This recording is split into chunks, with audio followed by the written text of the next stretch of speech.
Warning: these social media platforms may be hazardous to your health. Censorship kills. Pain coming.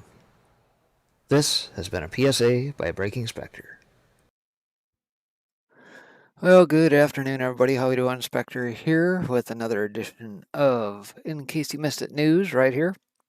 Sorry about yesterday. For whatever reason, I was going to try and get everything closed out, and I came back a little bit later in the afternoon, and my stream had gone belly up. Not sure what exactly happened there, but nonetheless, here we are today. So, that being said, what I want to cover here this afternoon is some of the market wrap-up related things, a couple financial things and that, and then I'll probably leave the old stream up as I broadcast tonight over on the Soapbox. Which you can catch the show over there tonight, immediately after Radix's show. And we'll have a episode of Midnight Rider over there and probably simulcast that here. And then after that, we'll see what happens. Trying to get everything closed out over here. So, that being said, let's get into it here on the day.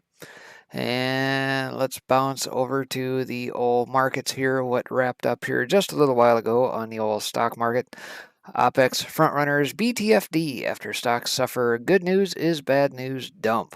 So the Philly Fed spiked more than expected despite employment, new orders, and 6-month outlook all plunging. Retail sales surged more than expected despite a tumble in motor vehicle sales, and continuing jobless claims fell to a new post-COVID low despite total number of Americans on the dole rising back above 12 million. And part of that was due to Ida and that, I guess, shuttering some rigs and transportation, things of that nature, all along the southeast in the past week or so.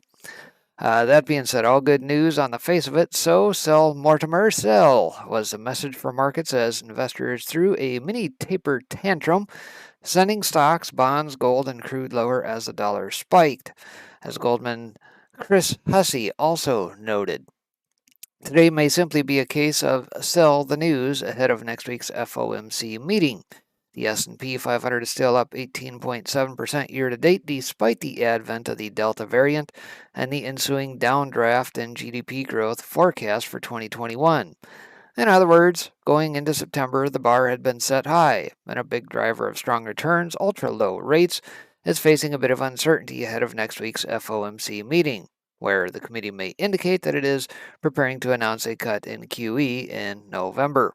Of course, while stocks tumbled out of the gate from the cash open, inevitably the old dip buyers, the BTFDers, if you will, could not resist. However, some modest weakness at the close left stocks marginally lower on the day, with NASDAQ the small winner. So here you see they bought the dip here as they indicate and got bid right back up. Oh, this probably helped convince them. A new remake of AOC's dress from the other night. Perhaps it is more apropos to just buy the dip. I think I like that one a lot better than what she had on previously. As everyone and their pet rabbit dived into Front Run, tomorrow's option expiration ramp, Friday, September 17th, is a large triple witching expiration, which means that many stocks, ETFs, indices have large options positions that will be closed at 4 p.m. Eastern Standard Time on Friday. Specifically, updated open interest figures now show 35% of SPX, 50% SPY, and 35% of QQQ Gamma expiring tomorrow. As you can see below, we now have 44.65.75 as a pinpoint, which is a sharp drop in the SG momentum down to 4,400. So for those of you guys that perhaps get in on that, that's what they're depicting. What this essentially says is that we can anticipate high volatility or a break of 44.65 with 4,400 now the major support marker. The S&P maintained its bounce off the 50-day moving average again. Cyclicals decoupled from defensives, but both saw dump and pumps today as well. Of course, all these charts sourced typically out of Bloomberg here. Shorts were squeezed once again. There you see some of the most shorted stocks. The dollar spiked to the key resistance level at the trough of Jay Powell's Jackson Hole Day speech. Treasury yield spiked today too, but while the short end is now higher in yield on the week, the long end remains down, about 5 basis points.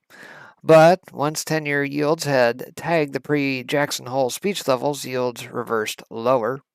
Let's see, cryptos were mixed today with Bitcoin down very modestly, unable to hold 48,000 for now. Ethereum managed gains, hovering around 3,600. And gold plunged again today, back below 1,800, so it's getting bounced around this year all over the place. Potential support for gold stands around 1682 rather an ounce, the 38.2% Fibonacci level from its December 2015 low to 2020 peak. Oil prices dumped and pumped like everything else to end unchanged, with West Texas Intermediate just below $73 a barrel. Finally, this is not normal, and it's looking at in red U.S. corporate profits versus the S&P 500 index. Obviously, a little bit of a decoupling in that here, in this time frame between 2010 2019, and looks to continue to widen. Also, global central bank balance sheet here. You see the S&P versus the central bank. Yeah, it seems to rise just as the old central bank continues to add, 120 billion in a month. So the S&P rises proportionately.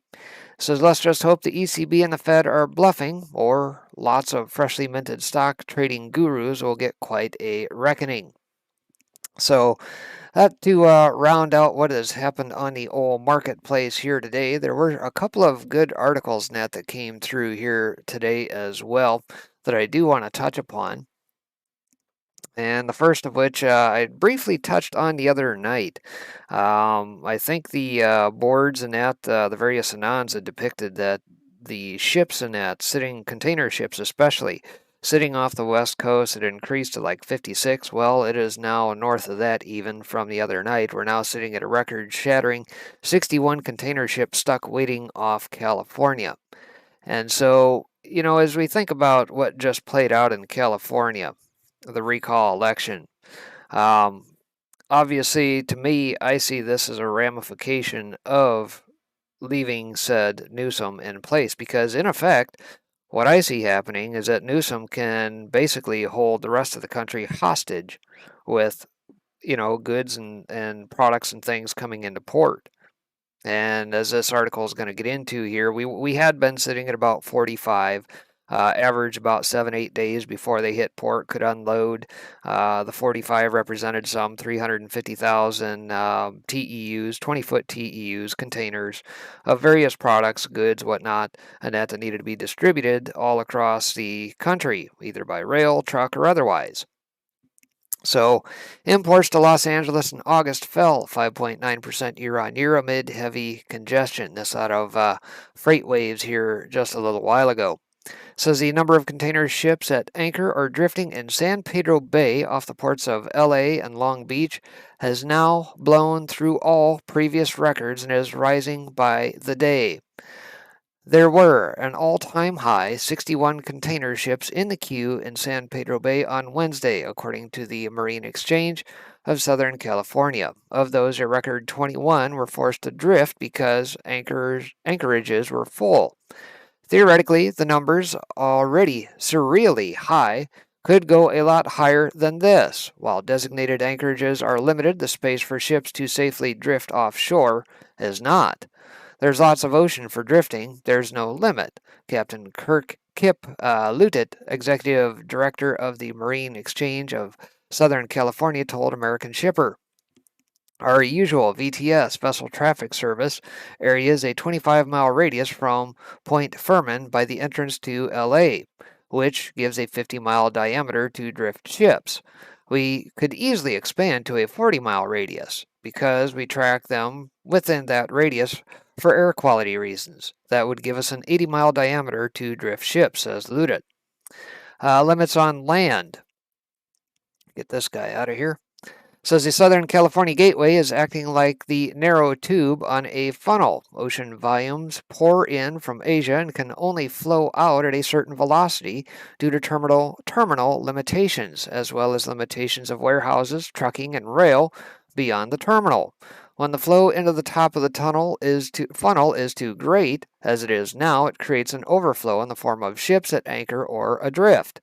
The offshore ship queue is equivalent to a massive floating warehouse for containerized imports whose size is only limited by liner shipping capacity and U.S. consumer demand. How constrained is the flow? Well, Port of Los Angeles Executive Director Gene Soroka said during a press conference on Wednesday that container dwell time in the terminal has reached its peak since the surge began and is now sitting at 6 days, worsening from 5.3 days last month, which is interesting because I could swear that I have similar articles from a month or so ago from the very same outfit here stating that was north of 7 days, but I digress. On dock, rail dwell time is 11.7 days, not far below the peak of 13.4. Street dwell time outside the terminal is 8.5 days, nearing the all-time high of 8.8 days, said Soroka. It has worsened from 8.3 days a month ago. So obviously from there you can see how things stack up before distribution starts, after it hits port, whether it needs to go by rail, whether it needs to go by truck, etc., etc. And all this builds into the lead time before, well, it hits your favorite box store, grocery store, what have you. Hence why you're probably seeing empty shelves and locations throughout the country.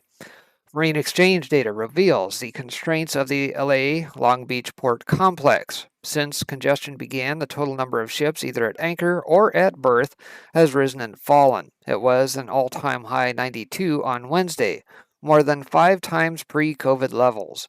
But one stat has remained remarkably consistent. The number of ships at LA Long Beach berths has remained in a tight band of around 27 to 31 per day. That is what the land side can handle, the tube of the metaphorical funnel. Throughout 2021, all ship arrivals over that threshold have overflowed into the anchorages and drift areas. So here we see how this thing continues to peak up. You got those in blue here sitting north of, looks to be above the 80 line at berth. And then, of course, at anchor here in red, obviously, as they depict, north of 50. So it looks like things are getting worse, not better. And until things get sorted out here, either capacity is opened up by way of rail.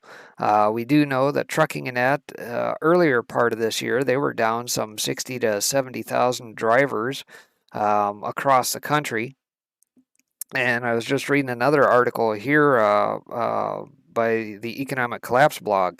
Michael Snyder is stating, where are all these millions of people for these job openings now across the globe? It says there's millions and millions of jobs open, but where are the people? Where do they go?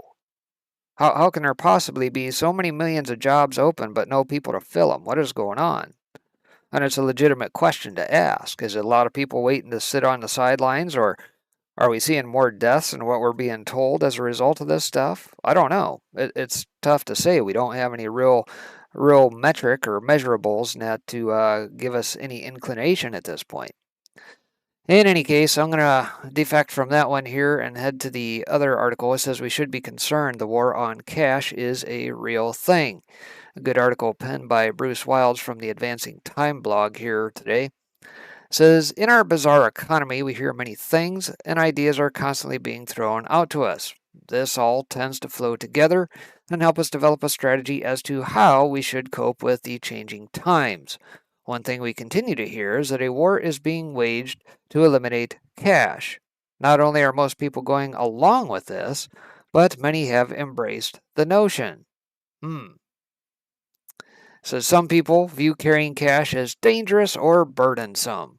This also dovetails with their desire to spend more than they can afford. When using a credit card, it is far easier to continue spending money you do not have. All things considered, when asked, is the war on cash a real thing being directed from those on high? And sadly, we must answer yes. Cash reflects options for the people, and it appears those in charge of such things want it gone. Well, of course they do, because cash represents anonymity. And how is one to track every single aspect of your life if they can't track everything you buy and or sell? And if they can track it, then they can control it. Right? Think of that. Think of the immense amount of data that these folks would have if cash goes away and they can track every little purchase all the way down to that quarter. Well, I guess you wouldn't have a quarter now, would you, for the old gumball machine? I guess gumball machines will probably go by the wayside and you'll just have to swipe a card. Gone are those days, huh? Currencies were developed to facilitate and ease transactions between individuals and businesses. The war on cash is simply another way Washington can continue to show its favoritism towards big business. Small businesses often rely on small cash transactions and often lack the ability to process other forms of payment. It is ironic that while big businesses and companies like Amazon flourish with each move government makes, the small businesses on Main Street are left worse off. And of course, we saw that through the mandates, especially in blue states, over the course of the last year, the shutdowns, and of course, who flourished? Amazon, Walmart, all the big box stores were left open. But the little guy down the street, on the other hand, nope. Oh, it's for the greater good, right? The cashless society, the long planned scam to record every transaction and make it impossible to function outside the tyranny short of barter, which will be illegal. Oh, but it's so convenient, right? DavidIke.com says your wealth will be locked in a computer. A cashless society where records are made and kept reflecting every transaction we make, even down to buying a candy bar, also allows the government to monitor our every move. This is something Big Brother type government strongly aspire to under the guise it will extend its ability to protect us or tamp down on crime, tax evasion, and corruption. For some reason, they seem to think this will allow them to collect more taxes. Yet it comes at the same time they continue to tilt the tax code in favor of massive companies. The way the government has handled coins during the pandemic is a clear indication of its unconcern over the role cash plays in our economy. When coin shortages developed, little or no effort to straighten out the mess was instituted. Considering the massive number of coins sitting unused in jars and cans across America, it is a situation that could easily be resolved. In fact, coinage has yet to return to full use following the pandemic, and claims of coin shortages persist. And this is far too common. Another place this war on cash is showing its head is that of July 1st, my bank started to charge a cash handling fee of 13 cents per $100. Simply put, banks want and feel that they are in a position to charge customers for the quote unquote inconvenience of having their employees handle cash. And I would contest that if your bank tries to pull that crap on you. It is a grab of fees and things of that nature that do not belong to them. Period. Let me be clear. Banks, saving accounts, and other vehicles designed to hold cash are paying little or nothing in the way of interest. With the numbers just out that the CPI is up for the 15th straight month, cash is under assault. This reflects the fourth straight month above 5% on a year-over-year basis. While this is the first time the month-over-month CPI has come in below expectations since November 2020, that is not something worthy of celebration. The CPI is routinely criticized for understating and not accurately portraying the true rate of inflation. Another issue is this could be merely the Delta variant's impact, creating the illusion inflation is not rising as rapidly as some people think. And there you see the real agenda of the Federal Reserve Bank is not to control your money, it is to control you. We should be concerned. Inflation, currency debasement, and a slew of other problems have always haunted those holding fiat currencies. This does not mean placing your wealth into one of the new cryptocurrencies is a solution. It does not help that in our world and where everything seems to be manipulated, central bankers and their ilk all seem to be moving in the same direction. The masses are trapped in a box, and the sides are slowly being moved inward. Because central banks must keep a lot of liquidity in the system, in order to keep it functioning, we have the potential of reaching the place where we drown in paper money and inflation soars. This would signify the end of this war on cash, and that cash had lost. It is difficult to justify leaving your wealth in cash that is rapidly losing value. As we stare into the face of rising inflation and possibly lower negative interest rates, the reality that all fiat currencies are in trouble and this is just one big Ponzi scheme becomes very apparent. How fast unfolds is impossible to predict. Just as important is the order in which the four major currencies fail. We have good reason to be concerned about this because it has the potential to strip us of our wealth and cause major disruptions throughout society. Until then, which may be years away, cash has value and plays a very important part in our lives. And I guess, too, the point of him stating that we don't know when this thing will fail, well, as the old mantra goes, it says suddenly and then all at once is usually how it goes. And I mean, it's not like we don't have any previous currencies to go off of, like the Deutschmarks or the francs or what have you, back in World War II time, or more recently, if you want to use Venezuela, or if you wish to pattern off of Zimbabwe.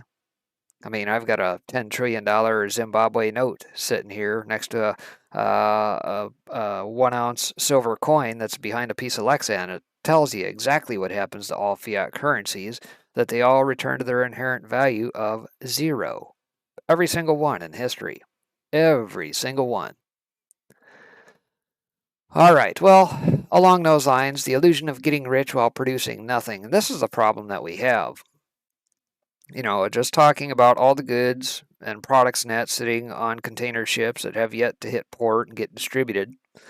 We've created this society where free money is just handed out, or you got the grifter nation in that who hops on Robinhood and plays it like it's a video game and expects, hey, I'm going to become a millionaire just doing some day trading and not get anything out of it. This is what this article is going to touch upon, that apparently somehow you can get rich quick and not have to produce anything. And it just ain't so. So Charles Hugh Smith says this, by incentivizing speculation and corruption, reducing the rewards for productive work, and sucking wages dry with inflation, America has greased the skids to collapse. Of all the mass delusions running rampant in the culture, none is more spectacularly delusional than the conviction that we can all get fabulously rich from speculation while producing nothing. The key characteristic of speculation is that it produces nothing. It doesn't just generate any new goods or services, boost productivity, or increase the functionality of real-world essentials. Like all mass delusions, the greater the disconnect from reality, the greater the appeal. Mass delusions gain their escape velocity by leaving any ties to real-world limitations behind, and by igniting the most powerful booster to human euphoric confidence known: greed.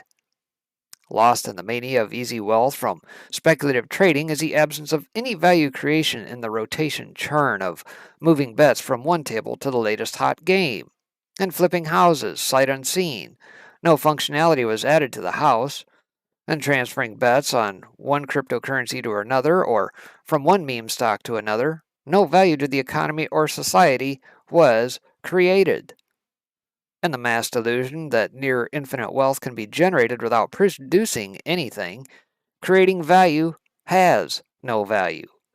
The delusion is that I can get rich producing nothing but speculative gains, and then I can buy all the stuff somebody else is making. The fantasy powering the speculative frenzy is, once I get rich, I'll stop working and live off my wealth. It's interesting, isn't it? How everyone can get rich via unproductive speculation, quit their jobs, and then live off the productive work of somebody else who failed to get rich off speculation.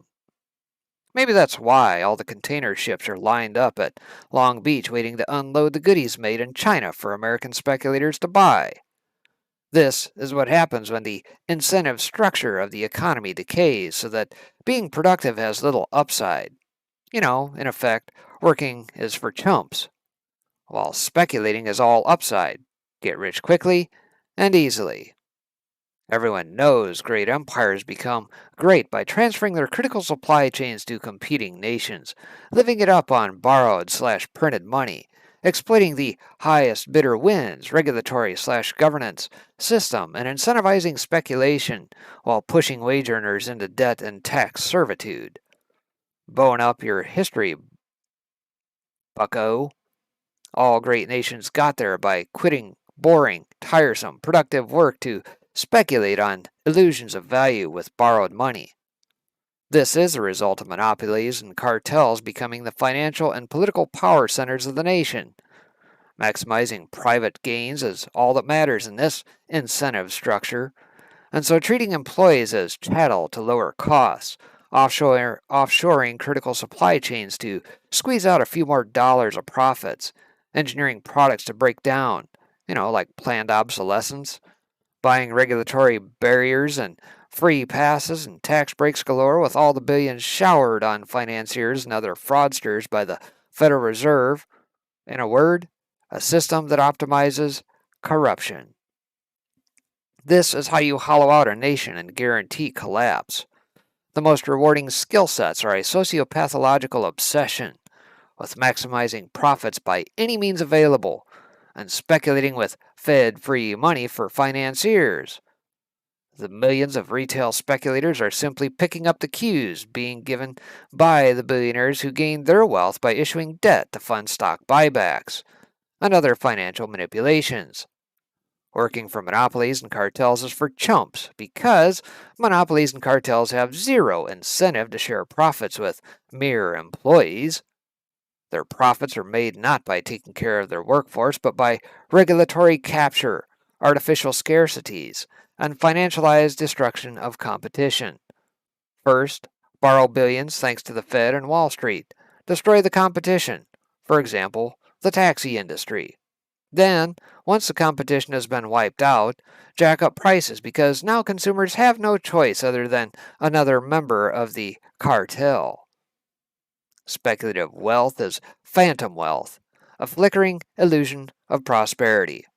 All speculative bubbles pop, and all speculative bubbles inflated by borrowed money and central bank manipulation pop even more ferociously than bubbles funded by actual savings.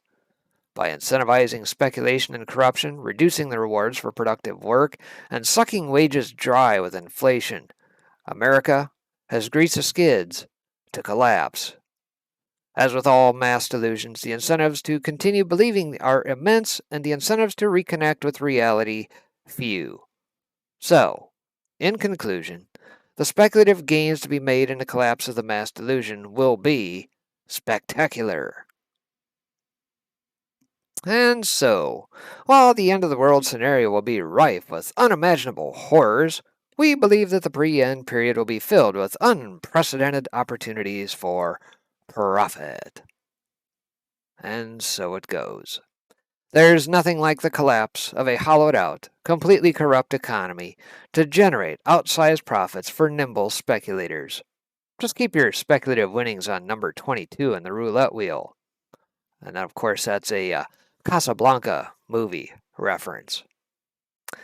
So there you have it, folks. A quick and dirty spin through some of the interesting articles, financial articles of the day. A little bit of a market recap here. I am going to step away here until probably showtime over on the soapbox here. So appreciate you guys tuning in. In the meantime, I will turn it over to... Oh, I guess before I do that, I forgot one little thing here. This little guy popped up today, and for those who were watching yesterday, 96L was not there, but yet I can go back on the charts all the way to yesterday, and it suddenly appears along with Nicholas cruising along the south border down near the Gulf of Mexico. So apparently we now have an unnamed storm, and that's right off the coast of the Carolinas, called 96L. And this guy is yet to be named, and it's interesting because Zero Hedge also had a story today that says, hey, keep your eye out off the Horn of Africa. They got some things developing that might turn up into something here by weekend. And I didn't even make mention of this guy, which is interesting. So let me quick show you what's going on over off of Africa here. I think this is the one they're talking about. You got these storms cruising across the Horn here, and I think they're watching this mass right in here to see whether or not that guy gets spun up into something. And it's interesting because obviously they, NOAA, NOAA is typically the one that names these storms and gives guidance, but they made absolutely no mention of this guy right here. So I don't know how this particular guy got out in front of him, where that came from, but it is here. So I'm going to leave the old maps and that tuned in on that guy, and we'll keep that up here for the time being. So that being said, I'm going to step away. I'll see you guys over on the soapbox tonight. I will leave this up, and you guys can check it out here. I'll see if I can simulcast, etc., and we will go from there. So we'll see you after a bit. Take care.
Rule number 1. Power is not only what you have, but what the enemy thinks you have. Rule number 2. Never go outside the expertise of your people. Rule number 3. Whenever possible, go outside the expertise of the enemy. Rule number 4. Make the enemy live up to its own book of rules. Rule number 5. Ridicule is man's most potent weapon. Rule number 6. A good tactic is one your people enjoy. Rule number 7. A tactic that drags on too long becomes a drag. Rule number 8. Keep the pressure on. Never let up. Rule number 9. The threat is usually more terrifying than the thing itself. Rule number 10.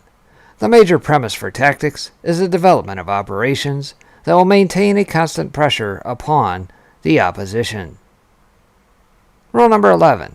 If you push a negative hard enough, it will push through and become a positive. Rule number 12. The price of a successful attack is a constructive alternative. Rule number 13. Pick the target, freeze it, personalize it, and polarize it.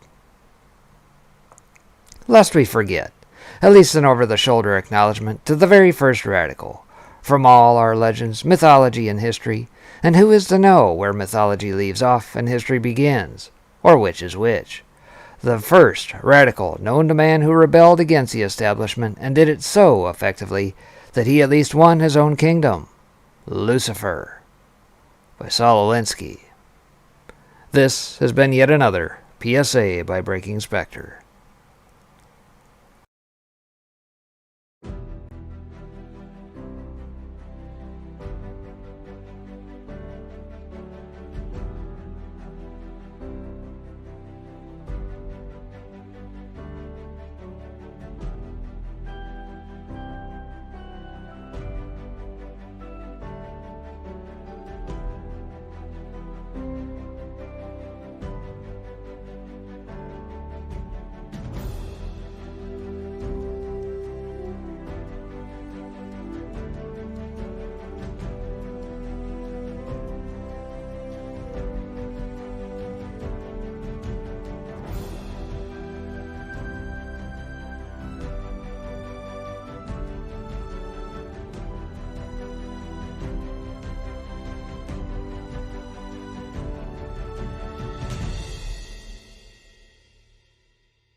communications between Trump and the Russians. Now, this thread goes on, but we're at the top of the hour, so we're going to pass it over to Breaking Spectre. And, what do you think of this? I would say it looks like it's a hot mess. Yeah, I mean, what do you think about the fact that the statute of limitations is running out? Supposedly, Durham runs out of funding, people are saying, on the 30th. I don't know. To me, it seems like they're going to, after Sussman, to maybe see why he contradicted James Baker, maybe put pressure on Baker. I'm not sure. Yeah, it's tough to say, but I don't know. I read a fairly decent thread too regarding Glenn Greenwald here today too. I thought he had a pretty good assessment of it. Yeah. I don't know. Did you happen to catch it or no? I did. It's in my article, actually. Okay. Yeah. I almost sent it to you because I figured you'd probably write about it, being it's been written about so much. And I said, I bet she finds it anyway. Yeah. So, yeah. Yeah. It's just crazy. I mean, this stuff is frustrating because it's like, okay, but now what's going to happen, right? Like, we've known this stuff. I think that everybody has suspected this.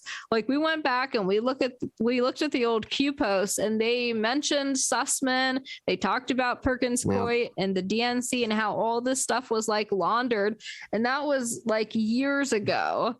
So, and I don't know either at the end of the day if it's a product of Durham or not, or if it was from Huber, because, well, I don't know. Huber was tasked with everybody that was in government, but is this guy considered that, being he was hired as part of, everything that,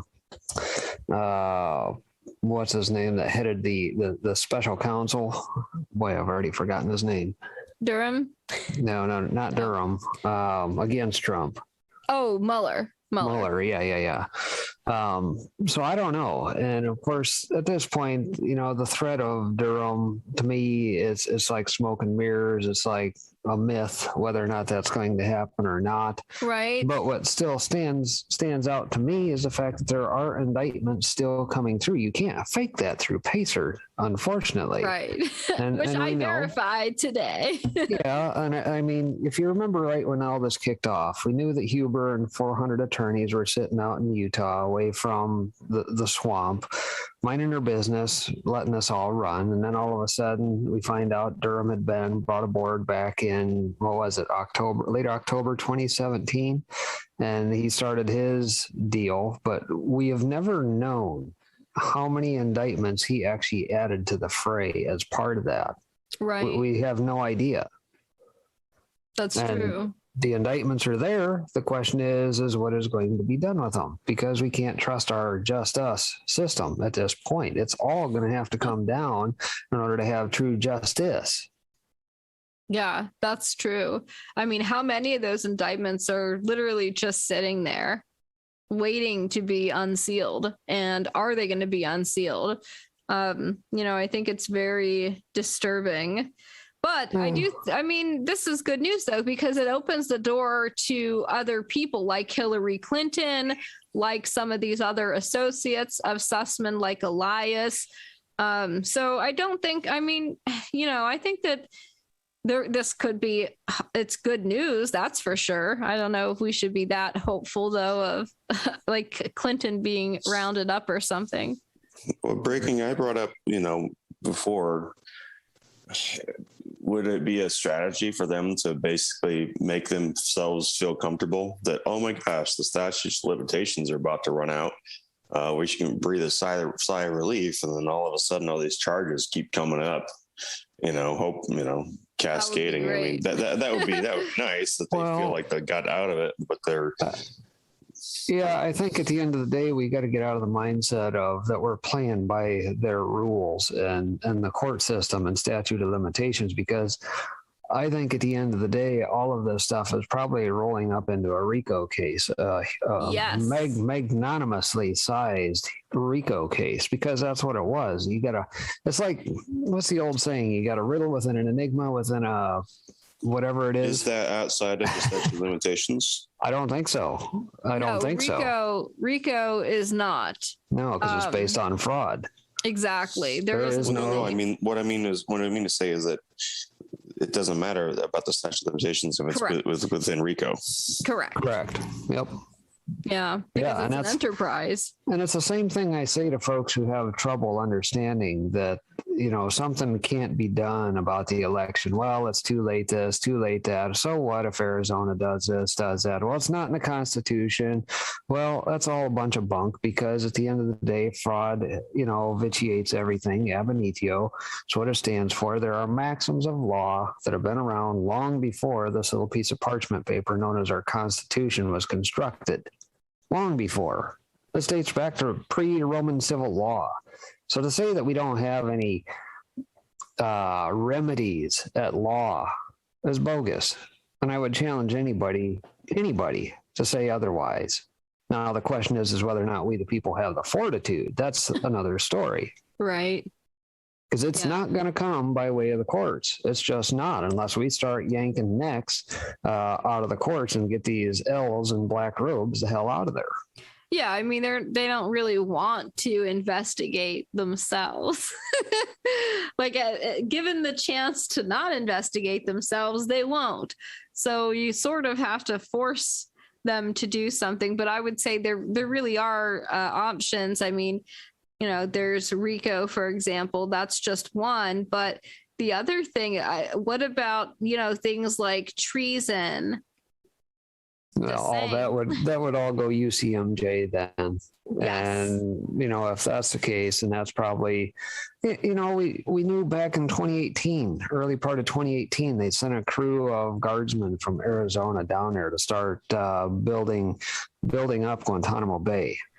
Do we honestly believe it was really for a few guys that hung out in caves over in Afghanistan? Really? Yeah. I doubt it. So I don't know. We'll have to see how this pans out. It's, to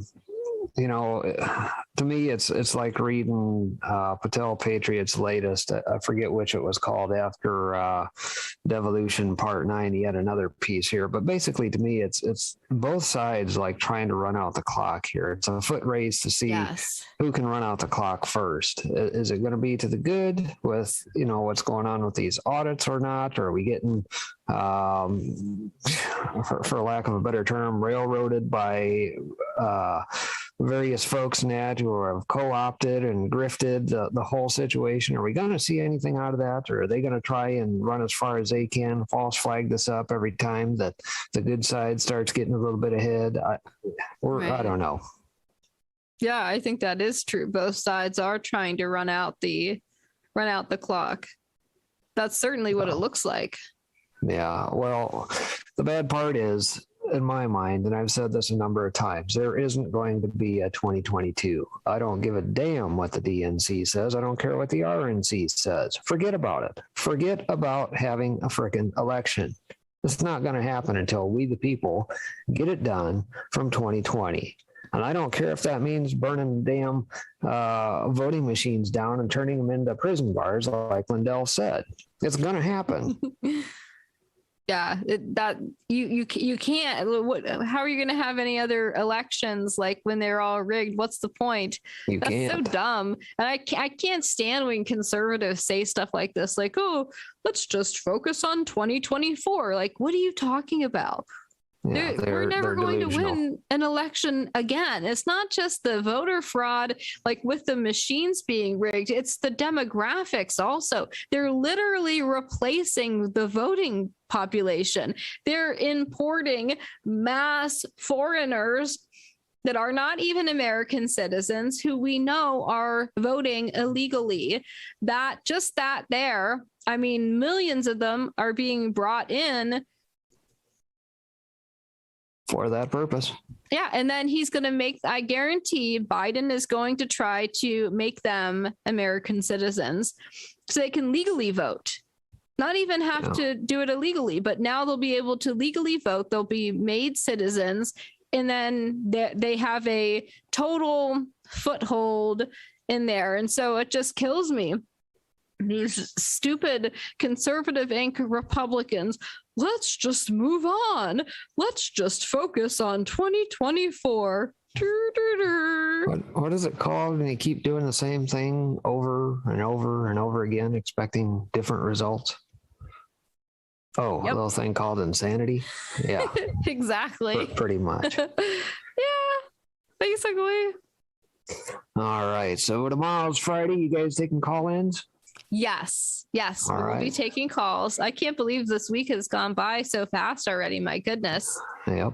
Yeah, I have to get up tomorrow. There's a stupid hearing early in the Whitmer case that I'm not allowed to record and put the video out like in the Oath Keepers case. So I have to listen to it, and I have to like quickly take notes and try to transcribe what's being said. And the quality of like the voice chat is horrible. It's horrendous.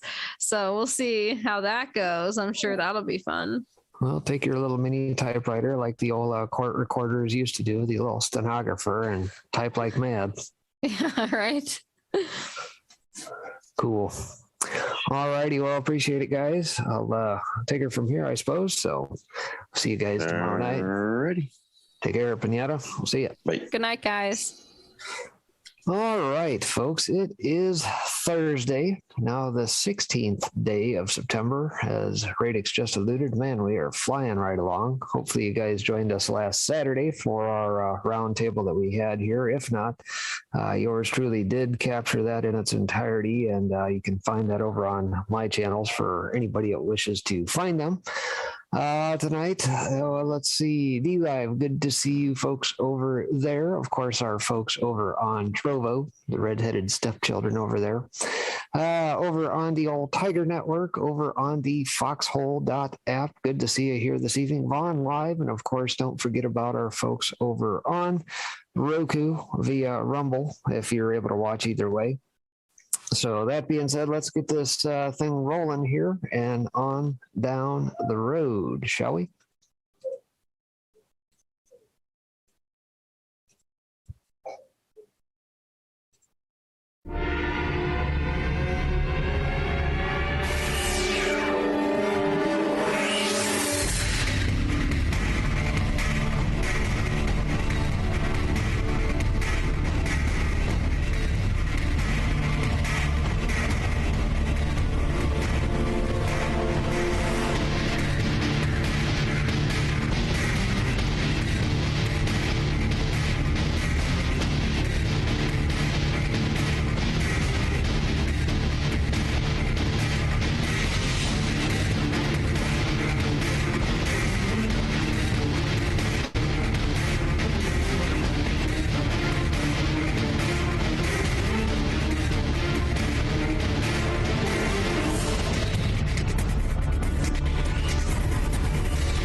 All right. Welcome back, everybody. Hopefully you guys are doing well on this Thursday. Good to see you over on D-Live, all you folks, fine folks over there. Antho Chris, Captain Roy D, good to see you. Shope, Vindication. Oops, thing jumped on me here. Vindication, where'd you go? 45, there we go. Bike Life, Inc. Chaz Otron, 600, Light Switch, good to see you. Fisher of Them. Let's see, Robin Ann, good to see you. Light Switch, Best Nani, End of All Wars, Mayberry NC, good to see you here this evening as well. And of course, over on Trovo, good to see you. Sheila W52, Sons of Liberty, Tech Chan, good to see you. Of course, Sunny Days 85, John Quill, good to see you here this evening. Anybody else? Yeah, I think I pretty well got them. So, Snoopy Freak, got to see you pop in there real quick. So tonight, before I get started, a little bit of an update is kind of how I started last week. Oh, a little update on the old canning progress from the old garden here. If you remember my picture from last week, well, that turned into this. So all my little hot peppers, it's about 5 little pints, if you will, of some nice Tabasco peppers there, all canned up. That's probably about 300 there. And down in the bottom right, that's my little peppadews, a little South African variety there that, well, unfortunately, those little guys were supposed to be like sweet bell peppers. However, I do believe that my bees must have carried a little pollen back and forth from said hot peppers over to where the plant for the old peppadews were, and now they are also hot. So my seeds got slightly corrupted. Oh well, it is what it is. We'll eat them none the same, and I got a whole bunch more still coming. Aside from that, let's see here. I got some banana peppers net done up, and those, by the way, for whatever reason, did not get corrupted. Those aren't hot. Those are just regular old banana peppers there, and just getting everything all canned up, all by way of all the various peppers and whatnot here this evening. So lots more to go. Season's winding down, trying to get a few cold weather crops in, some beets and some cabbage, things of that nature. And we'll see how she fares. But tonight, like I said, I got a little bit of a hodgepodge of things going on here. I'm going to start off with an article about the COVID hysteria out of Epoch Times that came through here. I'm going to talk a little bit more about big pharma and perhaps some corporations you never heard of. And by the way, what are some solutions now that old Joe came down with his edicts and decrees and mandates and everything else as if he's some sort of dictator? Well, we got a way to combat that.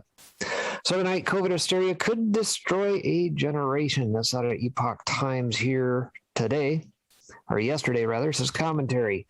Initial stay-at-home orders and widespread closures were implemented in a state of panic and uncertainty as COVID-19 quickly swept through the world. Without data, these measures were initially popularly accepted. 2 weeks to stop the spread of a novel disease struck most citizens as more than reasonable. But as the months have dragged on, the ongoing implementation of lockdowns as a long-term blunt force tool has been an utter failure. With more data and information coming to light, many policymakers have failed to reinvestigate and reform their precautionary measures, thus increasingly acting both in conflict with science and in violation of liberties. Liberties be damned, right? They don't care about little things like that. This is especially true of school closures, as we accrued more and more studies and demographical data about how COVID-19 impacts children. The findings have largely been a blessing. The risk of COVID-19 to small children is astronomically low, and the risk of transmission between students and their teachers is hugely unlikely. After months of our kids suffering ill effects of lockdowns, this should have been a cause for celebration and impetus to cautiously but excitedly reopen our schools. And yet closures have continued to drag on in many areas of the country, much to the detriment of students and their families alike. Lockdowns have robbed children of a formative year of life, imprisoning them in their homes despite their negligible health risk. Basic socialization, formative lessons, and developmental milestones have all been stolen from them. Many working parents have been forced to double as teachers. Private schools remained open while public schools across the street were shuttered. Socioeconomic divides have been exacerbated. But for all the logistical consequences our children have faced from lockdown policies, our more consequential failure of them may very well be an ideological one. Our children look up to us, their parents, their teachers, their communities, to take the lead, to provide guidance, and in the process to instill the skill of rational decision making. But in the past year, amid pandemic hysteria, the adults around them have set a terrible example. Deference to authority has been the theme of the pandemic. Don't buy masks, they don't work. Now they do work, and your life depends on them. The lab leak is an alt-right conspiracy theory. Now it's likely fact. COVID transmits indoors. Let's close the public parks. Mom and pop shops better board up, but Walmart is open. Businesses are closed, but not for the politicians who need a blowout or gourmet dinners with lobbyists. The list goes on and on. Despite the contradictions, changing narratives, and blatant hypocrisy, many individuals have continued to toe the line. They dine for an hour at a dinner table in a crowded restaurant, but put a mask on to walk out the door. They have chosen blind deference and performative virtue signaling over critical thinking and individual autonomy. By following arbitrary rules and by failing to critically examine their own choices, adults have failed the children that look up to them when it mattered most. They have chosen a because insert authority figure here said so mindset over critical thinking. In the process, many parents missed a teaching opportunity. As the science developed and risk ebbed and flowed, the pandemic presented a great learning opportunity for young people. Critical questions abound. What is my individual risk? What precautions work? How do I protect those around me? What risk am I willing to tolerate? How do I operate a responsible citizen in a time of crisis? Opportunities to scrutinize the science, to analyze data, to engage with cost-benefit analyses, and to make wise, informed decisions were abundant. It was a teaching opportunity that many missed, but the children of cognizant parents will reap the rewards. We must admit when our initial policies have been wrong and reform them in light of new evidence. We must reject sweeping, unscientific regulations and embrace personal responsibility. Hello? Nicki Minaj called, huh? Whoops. We must exercise reasonable caution while engaging in critical cost-benefit analysis. If we continue to fail in this endeavor, we risk raising a generation that favors blind deference over critical thinking and herd mentality over personal accountability.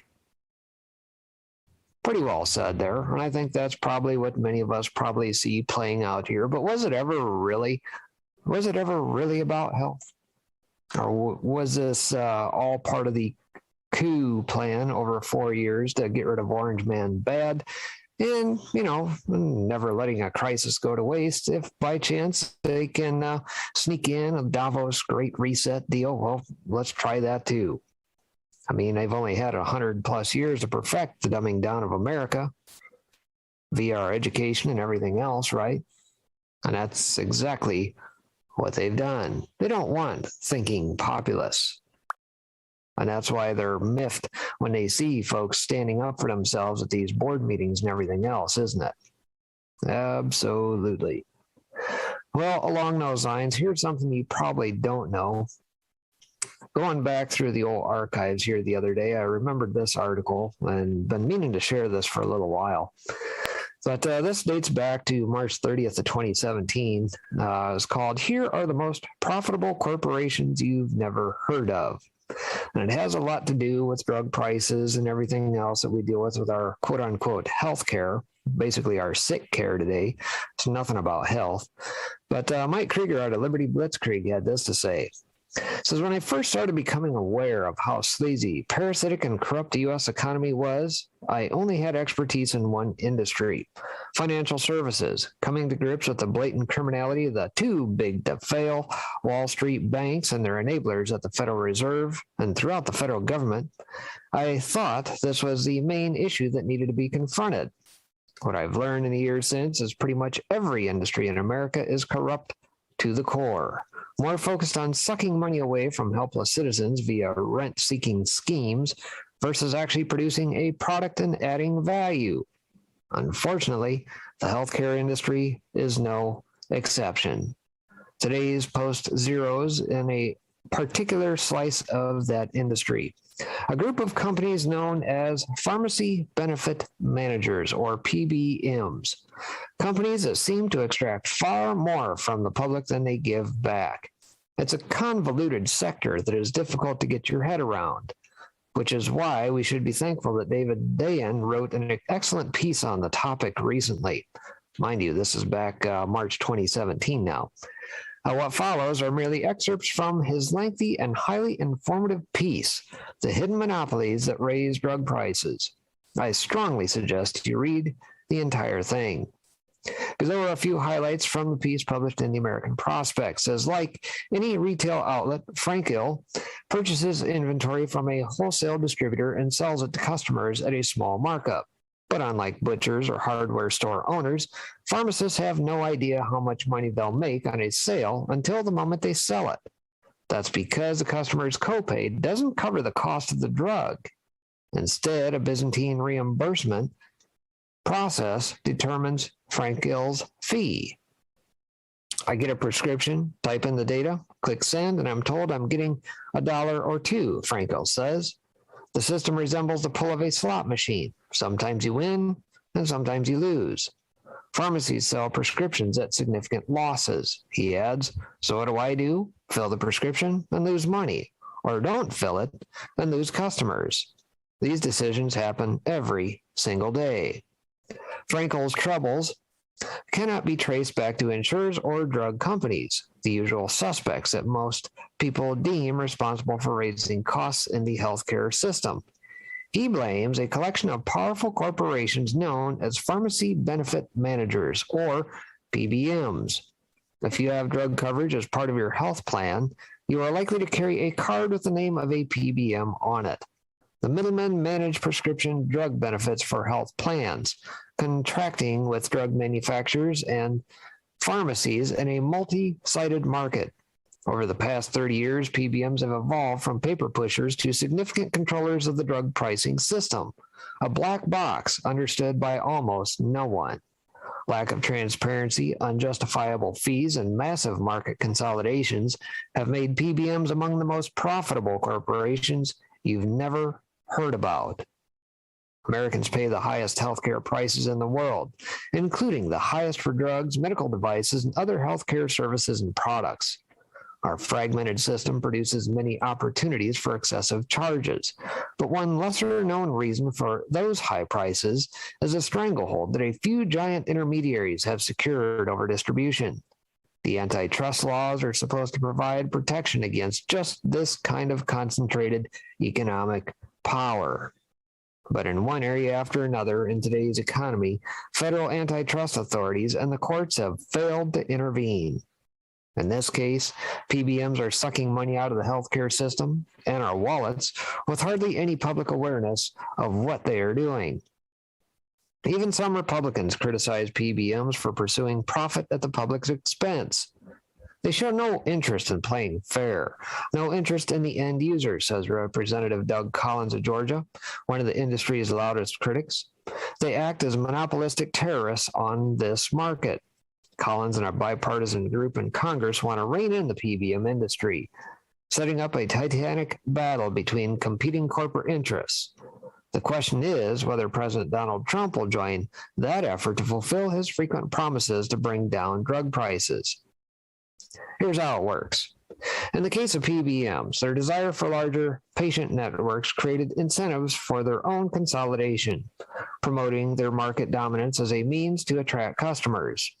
Today's big three, PBMs, Express Scripts, CVS Caremark, and Optum Rx, a division of larger insurer United Health Group, control between 75 and 80% of the market, which translates into 180 million prescription drug customers. All three companies are listed in the top 22 of the Fortune 500, and as of 2013, a JP Morgan analyst estimated total PBM revenues at more than $250 billion. The Pharmaceutical Care Management Association, the industry's lobbying group, claims that PBMs will save health plans $654 billion over the next decade. But we do know that PBMs haven't exactly arrested skyrocketing drug prices. According to data from the Centers for Medicare and Medicaid Services, between 1987 and 2014, expenditures on prescription drugs have jumped 1,100%. Numerous factors can explain that: increased volume of medications, more usage of brand name drugs, price gouging by drug companies, but PBM profit margins have been growing as well. For example, according to one report, Express Scripts' adjusted profit per prescription has increased 500% since 2003. And earnings per adjusted claim for the nation's largest PBM went from $3.87 in 2012 to $5.16 in 2016. That translates into billions of dollars skimmed into Express Scripts coffers, coming not out of the pockets of big drug companies or insurers, but of the remaining independent retail druggists and consumers. Why haven't PBMs fulfilled their promise as a cost inhibitor? The biggest reason experts cite is an informative advantage in the complex pharmaceutical supply chain. At a hearing last year about the EpiPen, a simple shot to relieve symptoms of food allergies, Heather Bresch, CEO of EpiPen manufacturer Milan, released a chart claiming that more than half of the list price for the product, $334 of the $608 for a 2-pack, goes to other participants, insurers, wholesalers, retailers, or the PBM. But when asked by Republican Representative Buddy Carter of Georgia, the only pharmacist in Congress, how much the PBM receives, Bresch replied, "I don't specifically know the breakdown."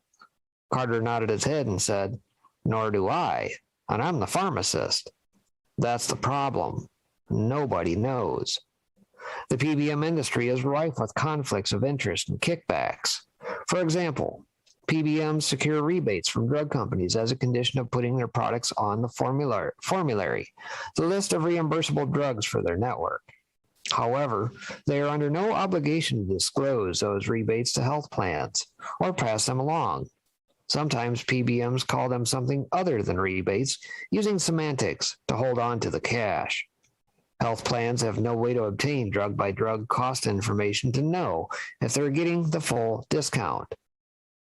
Controlling the formulary gives PBMs a crucial point of leverage over the system.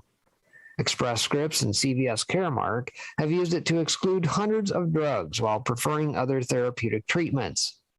This can result in patients getting locked out of their medications without an emergency exemption. And there are indications that PBMs place drugs on their formularies based on how high a rebate they obtain, rather than the lowest cost or what is most effective for the patient. Additionally, the Columbus Dispatch explained last October how, in some cases, a consumer's copay costs more than the price of the drug outside the health plan. But the pharmacy is barred from informing the patients because of clauses in their PBM contracts. They can only provide the information when asked. This excess copay goes back to the PBM. Absolutely disgusting and should be criminal. Game playing with brand name drugs pales in comparison to more profitable schemes for generics, which represent the vast majority of filled prescriptions, though they account for only about half of the revenues, since brand name drugs are so much more expensive. PBMs reimburse pharmacies for generics based on a schedule called the maximum allowable cost, but the actual number is hidden until the point of sale. The contracts are written in the form of algorithms, says Lynn Quincy, director of the Healthcare Value Hub for Consumers Union. It's not a list of drugs with a price next to it. Nobody knows what they're up to. The MAC list that goes to the pharmacy does not necessarily match the one for the health plan. By charging the plan sponsor more than they pay the pharmacy in a reimbursement, PBMs can make anywhere from $5 to $200 per prescription without either player in the chain knowing. While some spread pricing can be expected, the opacity of the profit stream masks the allegedly low-cost PBMs tout to health plans to get them to sign up. PBMs can also charge pharmacies additional fees months after a sale. Direct and indirect remuneration fees were originally conceived as a way for Medicare to discover the true net cost of the drugs Medicare beneficiaries purchased through Part D by forcing disclosure of all rebates from drug manufacturers. But PBMs secured a key loophole, keeping their disclosure to the federal government confidential, while arguing that DIRs also legally apply to pharmacies. The PBM's use of these fees also harms patients and taxpayers. Consumers pay copays or deductibles for drugs based on the list price, without DIR fees or rebates that would lower them. And retroactive DIR fees are routinely not reported to Medicare. as PBMs call them network variable rates or pharmacy performance payments, and keep them for themselves. Obscuring DIR fees makes the net cost of drugs look higher to Medicare than they actually are. As a result, patients hit the donut hole coverage gap in Medicare Part D faster, forcing them to pay the full cost of their drugs. And it accelerates high-usage patients into catastrophic coverage faster as well, where Medicare pays 80% of all costs.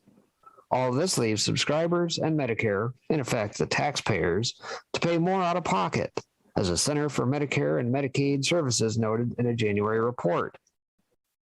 The question begging to be asked is why all the players in the market, plan sponsors, drug companies, and pharmacies, put up with a middleman that extracts profits from all of them. And the answer is the failure of federal antitrust policy. Consolidation.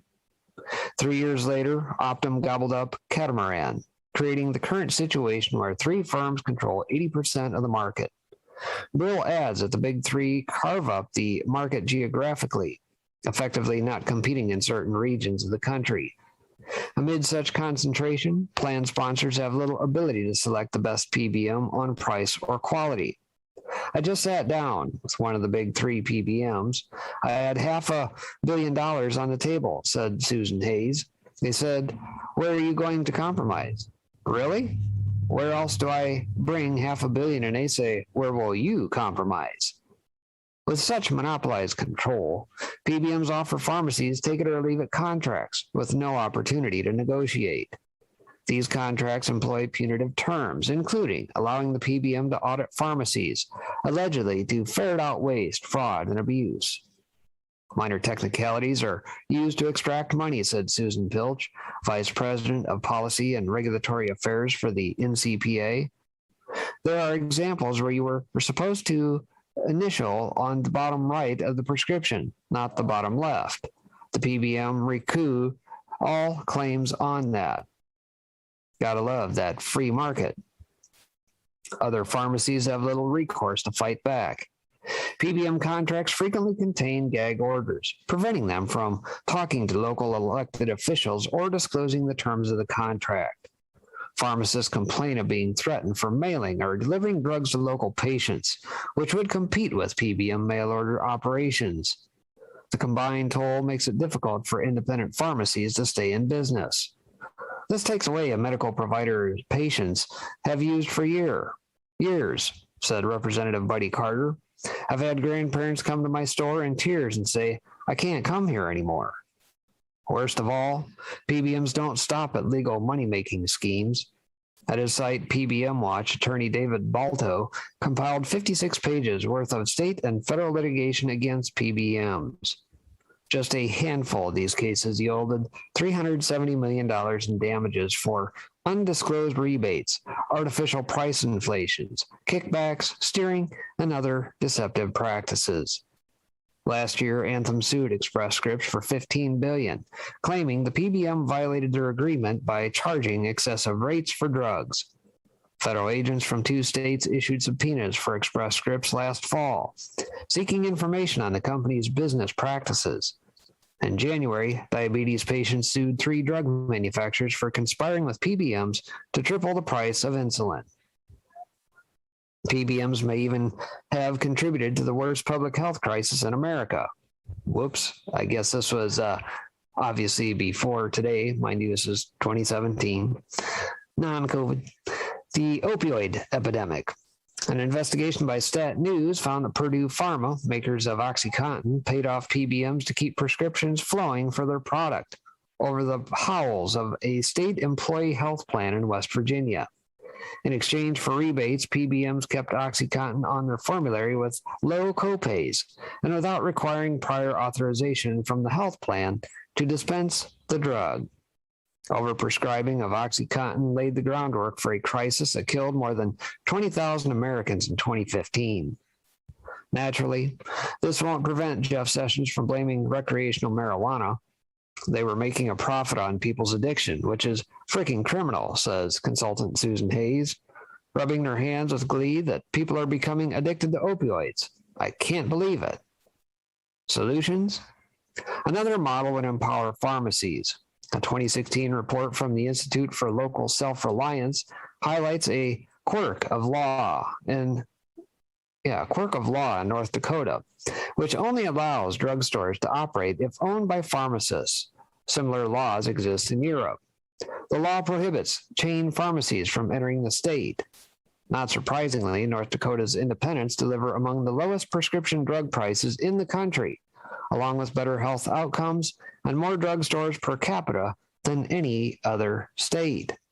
This flies in the face of industry claims that big chains and giant conglomerates save consumers money or improve services.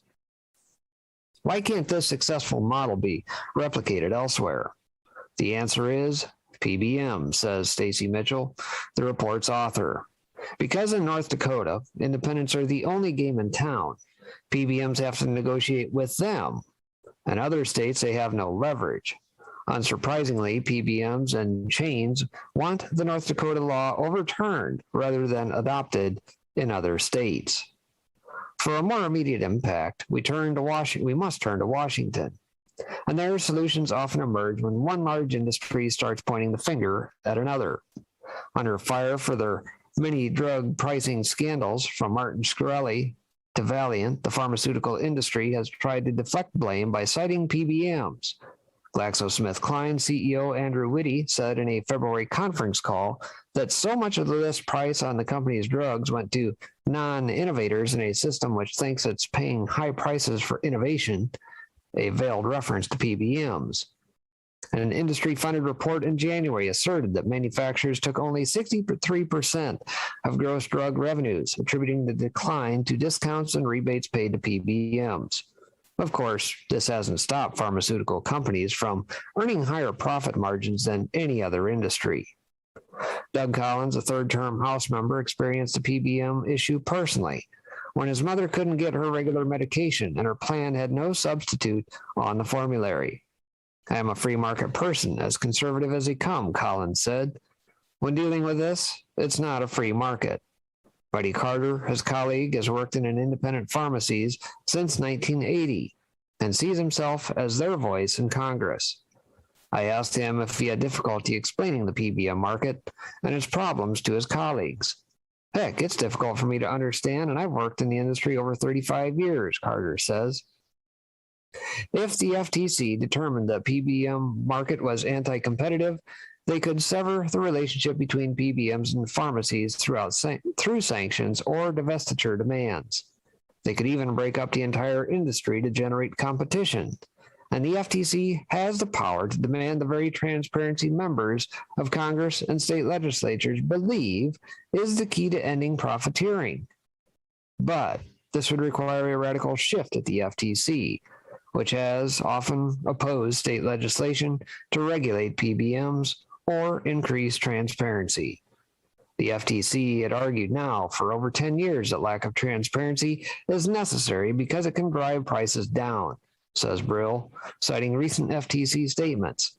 Prices have not been driven down, and we need to take a different route. The wild card in all of this is Donald Trump. At his one and only pre-inauguration press conference, Trump singled out drug companies for getting away with murder, vowing to create new bidding procedures for Medicare and earning praise from the likes of Bernie Sanders. But when Trump met with pharmaceutical executives 2 weeks into his presidency, he focused more on speeding up new drug approvals from the FDA and cutting regulations than on reducing industry profits. This lines up with the perspective of a key aide, Silicon Valley billionaire Peter Thiel, who wanted to overhaul the FDA process. In fact, the Republican Congress just overhauled the FDA process in one of the last bills signed by Barack Obama. Trump doesn't appear to understand the cost excesses in the supply chain. Trump did say in his address to a joint session of Congress that he would bring down the artificially high prices of drugs. And in his confirmation hearing, Health and Human Services Secretary Tom Price, discussing Trump's idea for competitive bidding in Medicare, said that right now the PBMs are doing that negotiation. I think it is important to have a conversation and look at whether there is a better way to do that. But where Trump's team will ultimately land is unknown. We need to get to the point of clarity about whether the administration is serious, says the NCPA's John Norton. Furthermore, any attempt to move forward legislatively on any part of healthcare policy will run headlong into the deeply polarized debate over the Affordable Care Act. While a bipartisan alliance appears possible on the PBM issue in isolation, it will be difficult to separate anything health-related from the Obamacare vortex. The PBM industry's leading trade group isn't sleeping on the possibility of an attack. Days after Trump met with pharma execs, the Pharmaceutical Care Management Association issued an internal memo leaked by BuzzFeed, stressing the need for building a political firewall in Congress to stop any legislative action. Frightened about drug manufacturers highlighting a bloated supply chain, PCMA CEO Merritt laid out a 6-point strategy that included meetings with White House staff and key members of Congress, a digital ad campaign targeting congressional leaders, partnerships with right-wing think tanks like the American Action Forum, and working groups to shape regulatory changes that make PBMs a savior instead of a villain. We will continue to show how competition, not government intervention, is the way to manage high drug costs, Merritt wrote, apparently without irony. Merritt even scheduled a meeting with the main health insurance lobby, AHIP, to make sure the payer community is aligned and coordinated. Only in America can 3 companies controlling 80% of the market be seen as competition. No wonder our economy is a total neo-feudal nightmare.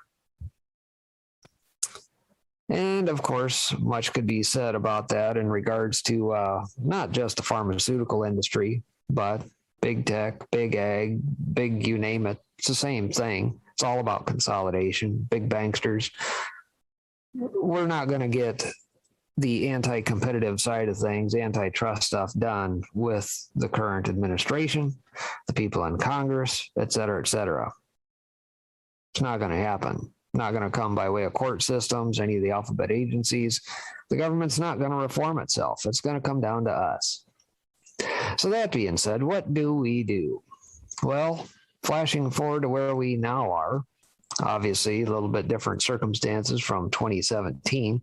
Health crisis has obviously been manifest by way of COVID dominating everything here.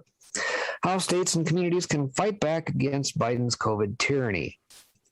And this penned by Brandon Smith over at altmarket.us. Says a war is coming. I have heard it argued that this war must be avoided, that it is exactly what the establishment wants. I disagree. I think globalists like those at the World Economic Forum certainly want enough chaos to provide cover for the implementation of their global reset agenda. But they don't want a full-blown rebellion. They only want events in which the outcome is controllable or predictable. They do not want a massive organized resistance that might surprise them. Ultimately, it doesn't matter because the war is already at our doorstep. A person has 2 choices: fight or be enslaved. There is no third option. There is no walking away. There is no hiding from it, and there is no passive solution to it. Joe Biden's recent declaration of a federal-level nationwide vaccine mandate has all but ensured that conflict is inevitable. Why? Because it's the first major step towards a 2-tier society in which the unvaxxed are cut out of the economy. The next step, forced vaccinations under threat of fines and imprisonment, the threat of confiscation of one's children, or vaccination at the barrel of a gun. Needless to say, this was not at all surprising to me. In December of last year, I published an article titled, "If You Thought 2020 Was Bad, Watch What Happens in 2021, stating that there will then be a major push to require medical passports proving a person is not infected to enter into any public place. This means submissions to 24/7 contact tracing or getting a new vaccine whenever ordered to. Basically, your life will be under the total control of state or federal governments if you want to have any semblance of returning to your normal life." New mutations of COVID-19 will be conveniently found every year from now on, meaning the public will have to get new vaccinations constantly, and medical tyranny will never go away unless people take an aggressive stand. I have also mentioned often in the past that Biden would institute federal level vaccine mandates and possibly even level 4 lockdowns. We're not to the point yet of lockdowns by executive order, but the Biden administration is trying to dive headlong into the control agenda with an executive order stating that all businesses in the U.S. with 100 employees or more must require those employees to provide proof of vaccination or demand employees show a negative COVID test weekly, which will be impossible for most people. In other words, the Orwellian rise of vaccine passports has officially begun in the U.S. Not only was Biden's announcement an utter violation of the Constitution and the Bill of Rights, it was also condescending and vitriolic towards Americans who refuse to become guinea pigs for the experimental and untested jabs. Biden suggested that the establishment has been patient, but their patience is wearing thin. I have to say, Biden is in for a shock if he thinks we care. I can't cover every single lie and logical fallacy in Biden's speech because that is not the purpose of this article. I can only once again point out some very basic logical conclusions and pieces of scientific evidence which debunk most of Biden's nonsensical blather. Since he seems to be so interested in why we are hesitant, let's go through this one more time, shall we? Number 1. The median death rate of COVID, according to almost every single medical study and every official government tally, remains at 0.26% of the infected. 0.26. Given that around 40% of all COVID deaths happen among people in nursing homes with pre-existing conditions, it is likely that the actual death rate is much lower. But let's just say that it is in fact 0.26%. Why is there any need to impose draconian medical controls over a virus that 99.7% of people will easily survive? Why not create a support fund for the 0.26% of people that are truly at risk so they can stay home while the rest of us get on with regular life? Number 2. Throughout the course of the pandemic in the U.S., the largest percentage of hospital ICU beds that have been occupied by COVID patients is 17%. That is the peak of COVID in the ICUs. For the past few months, the percentage has been closer to an average of 8% or less. This is according to the government's own stats, which the CDC now buries instead of posting openly for easy viewing by the public. So, when the corporate media or Biden claims that the ICUs are overwhelmed by COVID patients, dun dun dun, this is a lie. A new nationwide study of electronic hospital records on COVID patients also shows nearly half of COVID hospitalizations are actually people that are asymptomatic, not deathly sick people, as the media often portrays. Number 3. The experimental mRNA COVID vaccines have no long-term testing to prove their safety over the long term. At least none that has ever been released to the public. The average vaccine is tested for 10 to 15 years before it is approved and released for use in humans. The COVID vaccines were rolled out in mere months. Again, there is no proof whatsoever that the COVID vaccines are safe in the long term, and there are already a number of examples of lack of safety in the short term. Why would we trust an experimental protein spike vax that has nowhere near the same testing history as the majority of other normal vaccines? Number 4. Multiple studies in nations with high rates of vaccination include a recent study from Israel prove that there is no such thing as a pandemic of the unvaccinated. In fact, 60% of infection cases in Israel are actually fully vaccinated people. Furthermore, Israel has found that vaccinated people are 13 to 27 times more likely to get infected than people with natural immunity. And they are 8 times more likely to end up in ICU.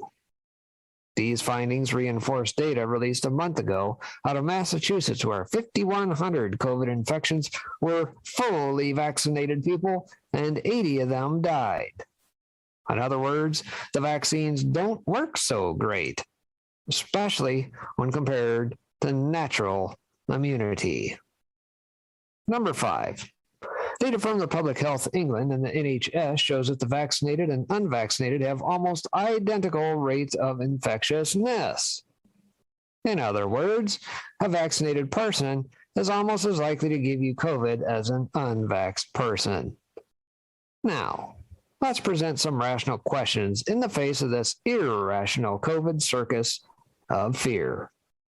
If the experimental vaccines actually work, then how are unvaccinated people a threat to vaccinated people, and why should unvaccinated people be forced to take the jab? If the vaccines don't work, then again, why should anyone be forced to take an untested and unreliable vax? Slow Joe argues that the vaccinations are safe and effective against COVID. But only seconds later, in the same breath, he claims that unvaxxed people are a threat to vaccinated people.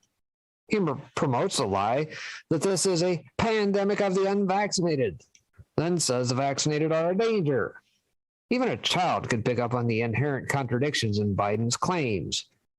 As always, the issue of mutations is brought up in defense of 100% vaccination campaigns. But if mutations are the concern, then why isn't the government addressing the fact that a vaccinated population is just as likely, if not more likely, to create mutant variants of a virus when compared to unvaccinated people? Why are the unvaxxed being singled out as a supposed menace to society? The biggest question is, why should anyone submit to COVID mandates at all? Mandates are not laws. They are color of law, restrictions without legal merit. The bottom line, unconstitutional orders are not to be followed. This leads us to the state and local strategies for fighting back against the federal passport mandates. Let's get into it. Simply ignore the mandates and carry on with life as normal. How does Biden plan to enforce these mandates on businesses? If they refuse to go along to get along, what can he do about it? Who could he send to threaten or punish these businesses? Who would be dumb enough to follow that order? Does he plan to send the IRS, the FBI, the health department? Someone has to do it, right? And what happens when a business is threatened and a crowd of conservatives in the community come to the defense? What happens when local and state law enforcement get in the way of federal agencies? What is Biden going to do about that? Answer: nothing. At least not anything direct. The indirect method works both ways. If Biden is confronted with solid resistance to the passports in communities and states, there is really only one path he has left, which is indirect pressure through economic penalties. Biden will attempt to force states to comply by cutting of federal funds and tax dollars. This idea might terrify some people because there is a percentage of the population in every state that relies on federal EBT and other programs for their survival. However, the federal government can be punished in the same way, just as easily by the states. Let me explain.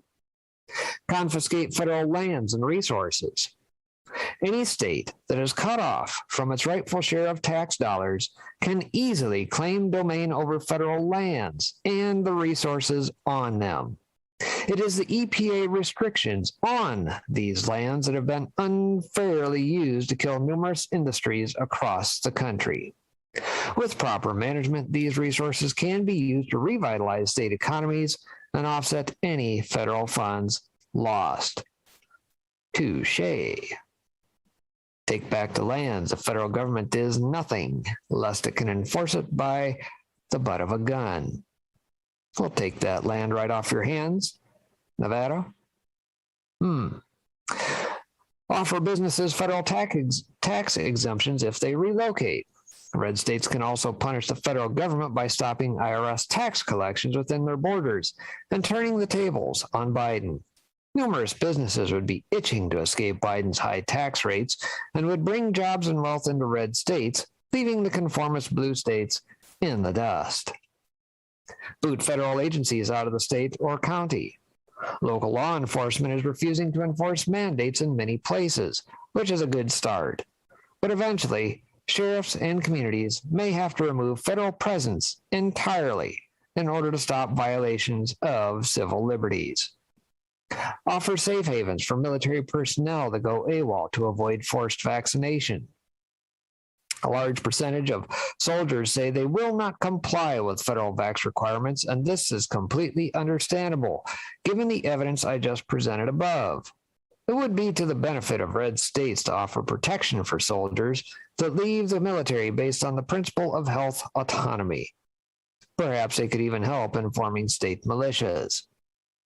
Reduce restrictions on medical treatment facilities. Start vax-free clinics. 30 to 40% of medical professionals, depending on the state, say they will not take the experimental vax, and they are willing to lose their jobs in the process. Why not get these people with valuable medical skills to come to red states and counties and let them set up clinics outside of suffocating federal regulations? This may even reduce the prices on medical care in many cases. Form trade relationships with other free states. Conservatives and constitutionalists need to organize and unify, and the best way to do this is to start with trade. It is likely that Biden will attempt to interfere with imports and the supply chain when it comes to red states.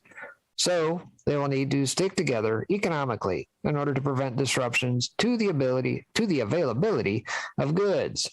We need to rethink how states interact with each other and build more independent production and trade instead of relying on overseas suppliers.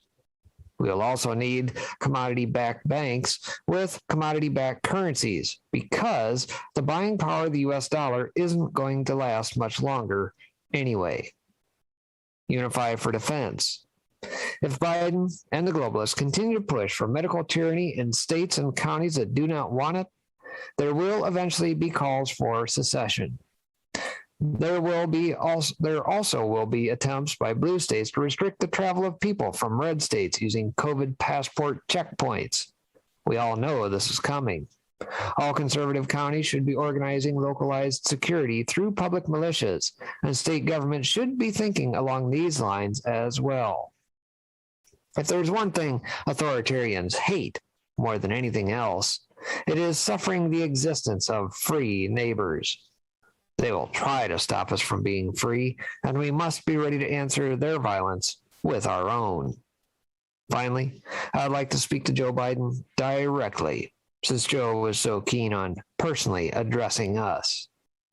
Joe, let me clarify this in the simplest terms possible so that you can grasp it. You are not important. You are not a lawmaker, and you are not a ruler. You are not an employee of the American people. That is all you are supposed to be. And though you may wish to be a dictator, that's not going to happen. We will not allow it. I realize that you are a puppet and that your globalist handlers make most of your decisions and write most of your statements for you. So you can pass this message on to them as well. We will not comply. It's not going to happen. Get used to the idea. We are peaceful people and always have been. Our tolerance of our trespasses thus far is proof of that. But do not mistake our peacefulness as weakness. If you keep coming after us, you will regret it. We will teach you an important lesson in humility, a lesson you and your elitist friends sorely need and will not enjoy. This is a promise. Amen. There you go. Yeah. Sorry I ran over, but that one was worth reading right there. Oh no, you're That was good. awesome. Yeah. I loved it. Yeah, you You're on was. fire today. Breaking, you're on fire. Well, appreciate it. Sorry I ran over. Good to see you guys tonight. How we doing? You're doing great. Wait, hey, come on, MAGA. What? Whoa! What? MAGA? Man, Wait a minute. them sound effects. Them sound I effects know, are but- off. Wait. Where's my neighboring state, man? Yeah, come on, man. I'm just chilling and There we go. Oh, I'm like, don't make me play the video. All is right in the world now. that's it, right?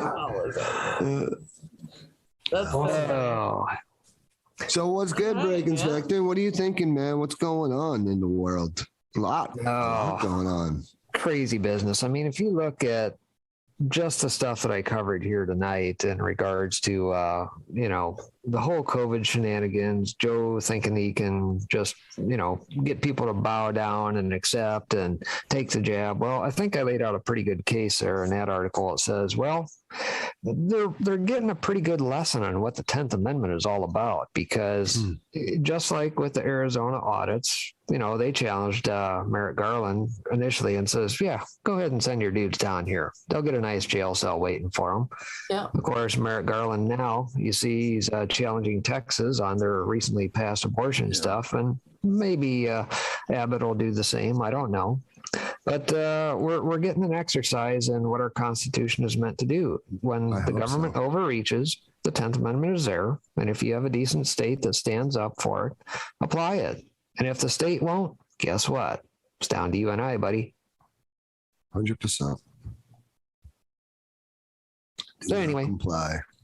we will Yes, not exactly. comply.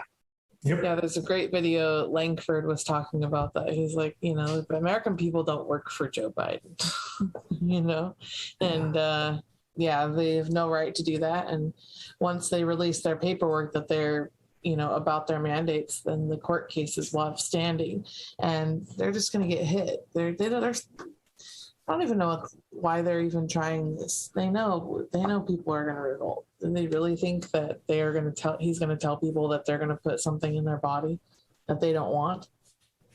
Did he Negative, really Ghost think that- Rider. He really think that was going to work out? I mean, come on, this is the party of my body, my choice, but only when it's, something they When want. it fits our narrative. But only when it involves Only killing when your it's baby, okay? involving murder. I was about to say only when it involves Yeah. murder. But their whole Totally platform okay. is. But their whole platform is like that. They don't have anything good. They don't have anything to stand on. Nothing. It's They are it's all crazy logic. It's an alter universe that they live in. It's not Logic? reality. Well, that's what I'm saying. There is none. It's a fuzzy logic. They are That's it. bereft and devoid of logic and reason. 100%. They're mentally damaged. There's no doubt in my mind. 100%. Cool. Well, let me get out of your hair, guys. Let you get on with it. Take care. We'll see you. All right. All It's right, great thank you. to Take it speak with easy. you, man. Have a good night. All right, we're all here. I'm here on time. Yes. Yes. What's up? Whoa. Swagga is here on time. Oh man, we're all here on time Hey, today. That's like that's when's the last cool. time that happened? It's a blessing. Hey, It's a blessing. I'm always on time. Well, you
All right, ladies and gentlemen, it is now at the end of the evening here. I just got done on the old soapbox. I think we'll put a bow tie on this one for the day, and we will see you back here shortly.